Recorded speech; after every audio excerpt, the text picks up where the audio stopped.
जिल्हाभरामध्ये काल काही ठिकाणच्या तुरळक घटना जर वगळल्या तर पूर्ण जिल्हाभरामध्ये 9ही विधानसभा मतदारसंघामध्ये मतदान प्रक्रिया अतिशय शांततेत, सुरळीत आणि पारदर्शकपणे पार पडलेली आहे।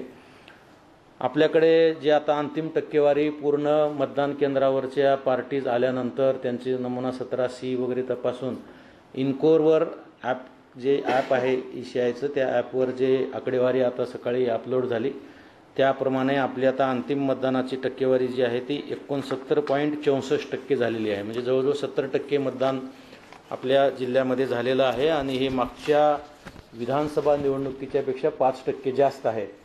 तुम्हाला जर आकडेवारी सांगायचं म्हणलं तर 2019ला ज्या विधानसभा झाल्या होत्या त्यामध्ये पुरुषाचं प्रमाण मतदानाचं 68% होतं, यावेळेस ते 70% झालंय। 2019च्या विधानसभेमध्ये महिलांच्या मतदानाची टक्केवारी 62 होती, ती आता 68 झालेली आहे। म्हणजे भरघोस मतदानाची टक्केवारी महिला मतदारांची वाढवलेली आहे।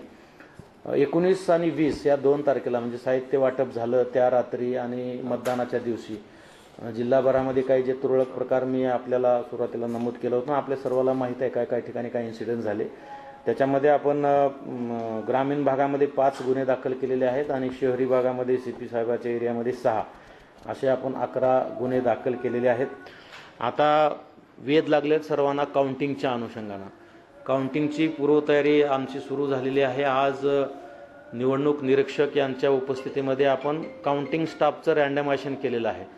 दुसरं रँडमायझेशन ज्याच्यामध्ये म्हणतो आपण, त्या रँडमायझेशनमध्ये आता कुठला कर्मचारी हा कुठल्या विधानसभेच्या काउंटिंगला जाईल याची आज निश्चिती ऑब्झर्व्हरच्या उपस्थितीमध्ये झाली। ती यादी आम्ही आरओना पाठवून देतोय। उद्या पूर्ण विधानसभा मतदारसंघात 9च्या 9 विधानसभा मतदारसंघात सकाळी 11 वाजता या काउंटिंगचं प्रशिक्षण होणार आहे। एकंदरीतच पूर्ण मतमोजणीच्या प्रक्रियेसाठी जो मॅनपॉवर आपण लावलेला आहे तो 5778 इतका मॅनपॉवर आपण काउंटिंगच्या कामकाजासाठी लावलेला आहे। उद्या प्रशिक्षण होईल आणि परवा दिवशी 23 तारखेला सकाळी 8 वाजता मतमोजणीला त्या विधानसभेच्या मुख्यालयामध्ये मतमोजणीला प्रारंभ होईल। किती यंत्रणा आहे, मतमोजणी 23 तारखेला होणार आहे। त्या संदर्भामध्ये आज निवडणूक निरीक्षक महोदयांच्या उपस्थितीमध्ये कर्मचाऱ्याचं सेकंड रँडमायझेशन झालेलं आहे, ज्याच्यामध्ये कुठला कर्मचारी कुठल्या विधानसभेच्या मतमोजणीला जाणार आहे त्याचं ऑनलाईन या ठिकाणी रँडमायझेशन झालेलं आहे। जिल्हाभरामध्ये आपण इलेक्ट्रॉनिक वोटिंग मशीनच्या मतमोजणीच्या मोजणीसाठी 126 टेबलची व्यवस्था केलेली आहे। पोस्टल बॅलेट पेपरच्या मतपत्रिकेच्या मोजणीसाठी 70 टेबल लावलेले आहेत आणि ETPBS जे आर्मीच्या लोकांना आपण दिलेले आहेत तर त्यांच्यासाठी 12 टेबलची आपण अरेंजमेंट केलेली आहे। 9 विधानसभामध्ये या पद्धतीने एकूण 208 टेबल्स लावलेले आहेत। त्या निवडणूक निर्णय अधिकाऱ्यांच्या मुख्यालयामध्ये ही मतमोजणी होणार आहे। त्यासाठी जवळजवळ 852 काउंटिंग स्टाफ आपण नियुक्त केलेला आहे। मायक्रो ऑब्झर्व्हर आपण 242 लावलेले आहेत, जे की केंद्र शासनाचे अधिकारी कर्मचारी आहेत आणि निवडणूक निरीक्षकांच्या अखत्यारीमध्ये ते काम करणार आहेत। जवळजवळ 3000 पेक्षा जास्त पोलीस अधिकारी स्टाफ आपण काउंटिंगसाठी नियुक्त केलेला आहे। म्हणजे एकंदरीत टोटल मॅन पॉवर जो आहे तो 5778 मॅन पॉवर आपण काउंटिंगच्या कामासाठी लावलेला आहे।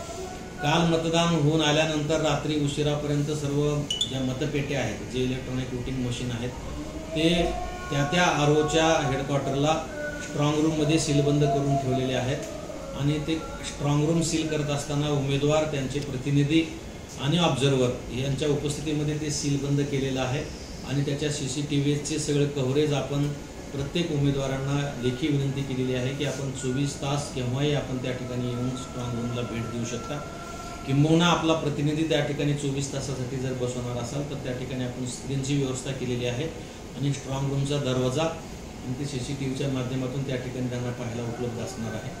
प्रत्येक ठिकाणी पारदर्शकतेला आपण प्राधान्यक्रम दिलेला आहे आणि मतमोजणीसाठी सुद्धा प्राधान्यक्रमाने पारदर्शक होईल यासाठी सर्व ती काळजी आम्ही घेतो आहोत।